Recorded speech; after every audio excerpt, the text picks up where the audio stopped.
श्रोताମାନେ କାର୍ଯ୍ୟକ୍ରମ ଶୁଣୁଛନ୍ତି ଆକାଶବାଣୀ କଟକ କେନ୍ଦ୍ରରୁ। କାର୍ଯ୍ୟକ୍ରମ ପ୍ରଚାରିତ ହେଉଛି 308.6 ମିଟର ତଥା 972 କିଲୋହର୍ଟ୍ଜ ଯୋଗେ।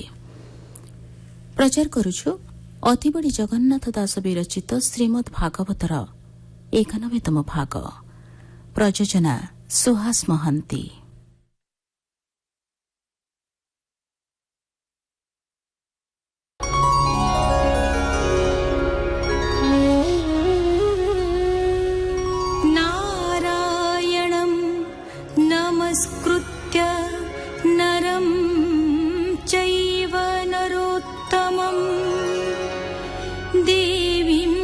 सरस्वतीं व्यासं ततो जयमुदीरयेत्।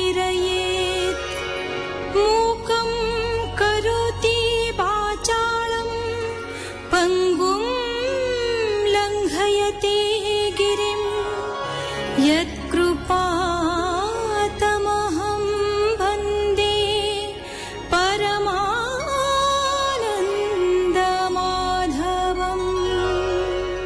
ଭଗବାନ କପିଳ ପୁଣି ଜନନୀଙ୍କୁ କହୁଛନ୍ତି, ତାମସ ଗୁଣରୁ ପଞ୍ଚ ତନ୍ମାତ୍ରର ସୃଷ୍ଟି ଆକାଶରୁ ଶବ୍ଦଜାତ ହେଇ ଆତ୍ମାଲିଙ୍ଗକୁ ପ୍ରକାଶ କରେ।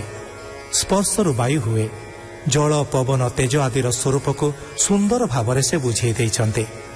ଯିଏ ଦେହ ଧର୍ମରେ ବଦ୍ଧ ହେଇ ଅହଙ୍କାର ପ୍ରକାଶ କରେ, ସେ ନିତ୍ୟ ଦୁଃଖ ସୁଖ ଦେଇ ଭ୍ରମଣ କରେ। ଭଗବାନ ଉବାଚ ଈଶ୍ୱରେ ସ୍ଥାପି କର୍ମ ଫଳ ସ୍ୱଧର୍ମ ସାଧିବ ନିଶ୍ଚଳ। କାଟିଣ ସବୁ ବନ୍ଧ ପାଶ ଆନନ୍ଦେ ବିହରେ ପୁରୁଷ। ଏ ରୂପେ ଆତ୍ମା ରାମ ମୁନି ବ୍ରହ୍ମଲୋକକୁ ତୁଚ୍ଛ ମଣି। ମୋ ଭକ୍ତ ହୋଇ ମୋ ପ୍ରସାଦେ ଆତ୍ମାକୁ ଜାଣି ଅପ୍ରମାଦେ। କୈବଲ୍ୟ ଧାମ ମୋ ଆଶ୍ରୟ ଲଭେ ମୁକ୍ତି ଆଦି ଶ୍ରେୟ। ସୁଜନେ ଚିନ୍ତ ମନେ ଏହା ଯେବେ ଖଣ୍ଡିବ ଭବ ମାୟା। ହରି ଚରଣେ ଦେଇ ଚିତ୍ତ କହଇ ଦାସ ଜଗନ୍ନାଥ।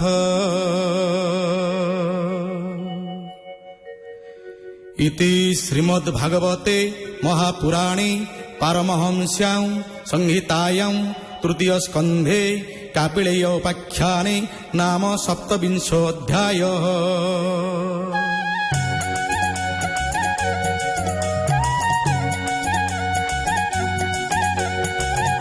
ଶୁଣ ନୃପତି ସୁତ ତୁମ୍ଭେ ଯୋଗ ଲକ୍ଷଣ କହୁ ଆମ୍ଭେ। ମନ ପ୍ରସନ୍ନ ଯେଣେ ହୋଇ ସତ୍ପଥେ ସର୍ବଦା ଗମଇ। ଏଣୁ ଏ ଗ୍ରାମ୍ୟ ଧର୍ମ ଛାଡ଼ି ନିବୃତ୍ତି ମାର୍ଗେ ଚିତ୍ତ ବଢ଼ି ନିଶ୍ଚଳ ସ୍ଥାନେ ଅବସ୍ଥାନ କରିବ ପବିତ୍ର ଭୋଜନ।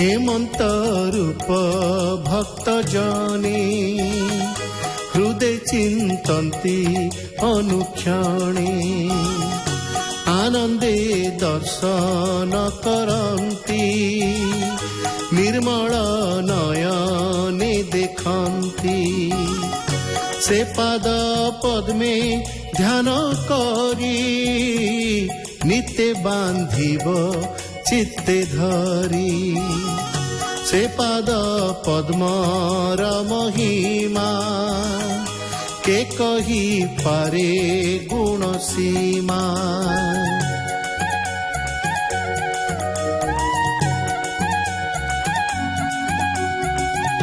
जे पाद जुग मनोहर लक्ष्मी सेवई निरंतर जानवी पद्मो ब्रह्म जात अखिल ब्रह्मांडर नाथ एणु ए रूप गुण ध्याने नित्य चिंतिब दृढ़ मने अखिल लोक तापहरे जे मंद हास श्रीमुखरे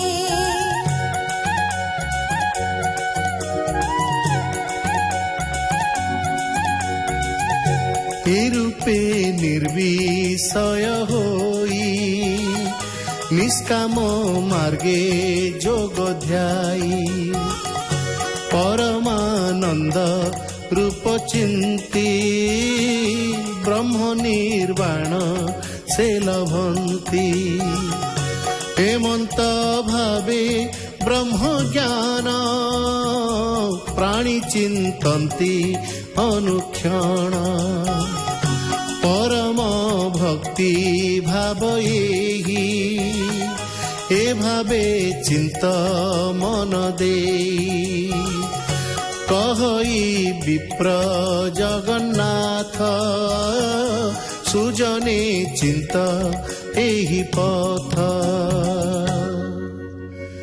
इति श्रीमद्भागवते महापुराणे पारमहंस्यां संहितायां तृतीय स्कंधे कापिलेये साधनानुष्ठानं नाम अष्टविंशोऽध्यायः।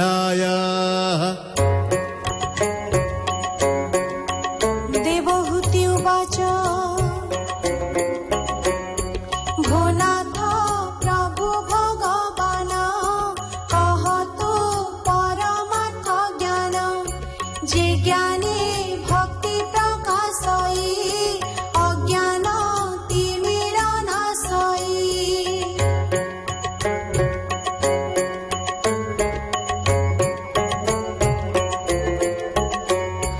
महत आदि जे प्रमाण प्रकृति पुरुष लक्षण विस्तारी कह प्रभु मोते संशय न रहु मो चित्ते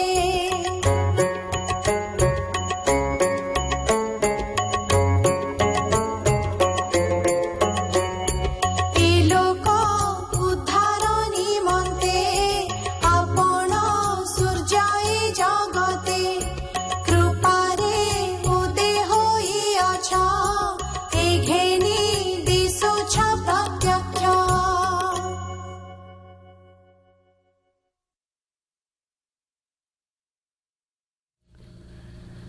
ଶୁଣୁଥିଲେ ଅତିବଡ଼ି ଜଗନ୍ନାଥ ଦାସ ବିରଚିତ ଶ୍ରୀମଦ୍ ଭାଗବତର 91ତମ ଭାଗ।